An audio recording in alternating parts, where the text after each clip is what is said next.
Well, good day people, and welcome to a new video. Today we are doing a guide to Kenji.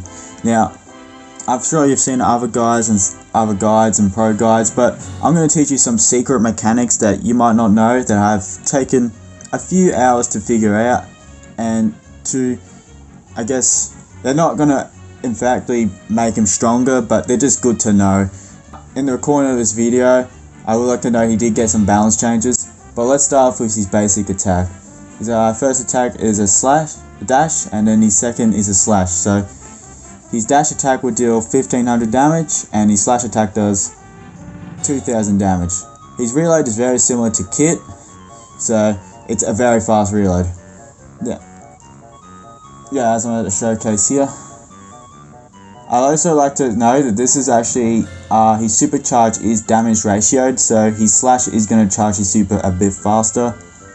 He also has a trait which he will regain health every time he deals 35% of Kenji's damage.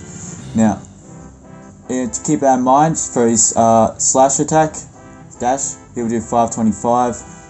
His slash attack will do 700 damage, and his super will do 910 for each hit. Now, do be in mind, if it hits multiple enemies, it will heal more because it's actually damage dependent. So most of the time you're probably going to hit with the slash 2 enemies, which is a really good amount of healing too. His super is where you probably get the most value if you hit all 3 of his teammates.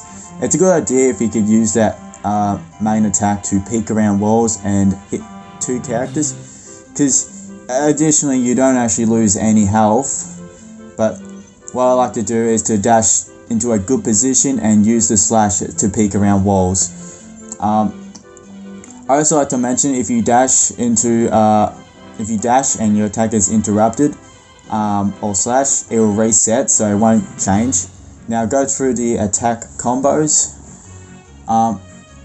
This is interesting. So if you were to dash, slash, and then dash, you actually only deal 5000 damage, which takes out not many brawls. But if you were to do a slash, dash, and slash, you'll do 500 extra damage, which it doesn't seem like a real lot, but it does change a few interactions if you were to quickly assassinate someone on top of you.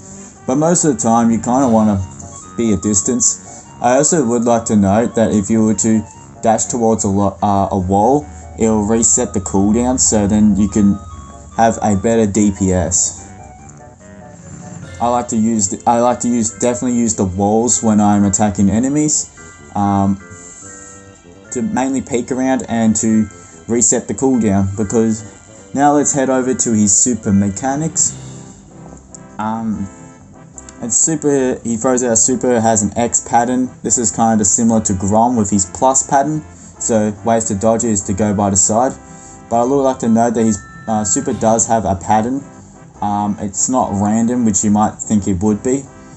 So it will always start from the closest 2 ends, but as you can see here, if I aim it towards the left side, it's gonna go from the bottom left, simply because this is actually the closest to Kenji. This corner bit is closest to Kenji, so that means he will go this way.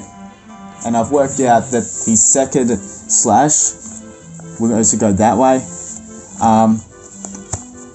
As you see, I will try it on this side. It's actually a bit different. You might think it'd be mirrored, but it's not. It's still the same start, but it will go from the top. It will go from the top to the top right. I don't know how to explain it, but it's a different pattern to the other side, so it's not mirrored. And I've tried this with a lot of different comps. It works bottom side. And overall, there is 4 different comps, so the best way to remember this is to think of Kenji as like an origin point on an XY axis grid. So, if you look at the 2 top ones, that we can memorize them because they go this way and that pattern, and the bottom ones are basically that version but flipped around. I found another way is to figure out is that his second slash will always go anti-clockwise to where he is, so that's a good way to know. I also like to point out that his super cannot go over the barrier, so it does leave a gap so enemies and that can dodge. So yeah, I do like to use the so in terms of gameplay, you kind of want to go for characters towards the center since they're easier to hit. If they run on the barrier of the wall, then it is sort of harder. Do me in mind, he can hit multiple characters at once and stuff like that. Let's go over his gadgets and star powers. So his first gadget, Dashy Dash, allows your character to dash for 3 seconds. So every attack you do will be a dash from now on. Now there's some. This will actually give you up to 5 dashes, but there's some cool tech where if you were to pre-dash and then use a gadget, you can actually get up to 6 dashes. And his other star power, healing one.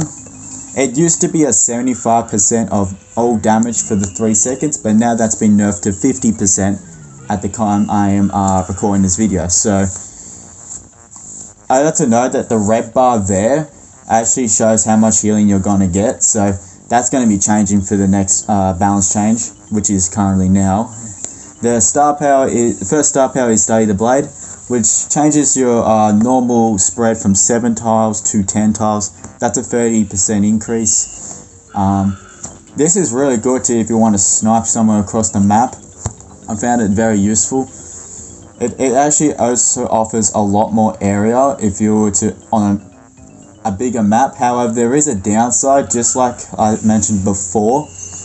It cannot go over the boundary, so that area where it's highlighted means that enemies could just run into that area, and it's actually easier to dodge that super than you think it would be. It's only just to that. And then star power, his second star power means when he takes damage, he hasn't taken damage for 5 seconds, he will gain a 90% shield on his next burst damage. So this is pretty good if you were to go against like a Piper and high burst damage like 1 projectile characters. Now let's go over his best counters. I like to mention that his best counters are definitely damage dealers, basically damage dealers really. So you've got Gale, which is a mega counter. I know he got nerfed, but he's still going to be a big counter to Kenji. You got Clancy, you got Draco. Draco has got a lot of health, which Kenji doesn't have much. Kenji doesn't have much burst damage. So tanks are also very good as well as damage dealers. Otis is an incredibly good shutdown, and so is Cordelius. And his best targets would be so in terms of his best targets, it will be artillery types or characters with low health as well. So mainly Sprout and Dynamite going to be his favorites. Tick is also a favorite due to his star power. He's also quite good against Piper due to the star power, and he's going to be good against Brock since his projectiles are very easy to dodge. Poco is just going to get infinite value out of the super, similar to how Mortis works, and Barley is Barley. Now in terms of situational, I did this in the last video, so it's kind of a situation, but Shelly is probably our first one. So if you don't keep point blank range of a Shelly, you should be able to take her down. I think it's just a bit of distance, and Mortis is sort of situational, but you can actually just stop him from killing you. Mo and Spike, you can take them down. They're not very high health. It's more of when you want to use wait till their ammo's empty or just have their gadget in hand. Pam's always been a decent counter to Mortis, so it's going to be the same to Kenji, and Bull's the same as sort of Shelly. Berry and Larry and Laurie, it's situational because they've got defensive mechanics, like the Berry's got a knockback, the Larry and Laurie's just got the damage and the health. So in terms they are situational, but if you were to waste all Berry's gadgets, he'd be useless, and if Larry didn't have a super, he'd be useless as well. Now let's go over his best builds in every game mode. For Gem Grab, it doesn't really change. I think as I'm recording, the balance changes have made his gadget a lot weaker, which is what makes him extremely broken, by the way. So you're still going to use all those gadgets for that every mode, basically. The the star power, I still reckon use the shield for every game mode. Hot zone, you could get some value out of the extra super range, I guess, super spread. And in terms of his gadgets, yeah, in terms of his gears, I mean, yeah, his best gears will definitely be the extra gadget.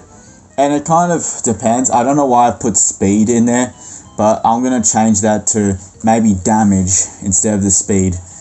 I don't think the speed's just good on a grassy map, I guess, because he's got mobility, no, but he's not incredibly fast. I don't know why I put speed. I was supposed to put damage in there. But in terms of the shield is incredibly good. It pairs well with the star power. Since it does pair very well with the star power.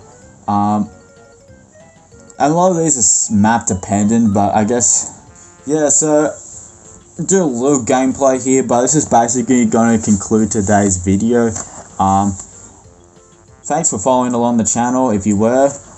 It's been pretty good. I've been doing some streams. I haven't been doing as much though, but yeah, hopefully I can get a better internet or whatever and get some good gameplay going on, which I think I have today, but I think I've just recorded it on an OBS thing, so I'm just waffling.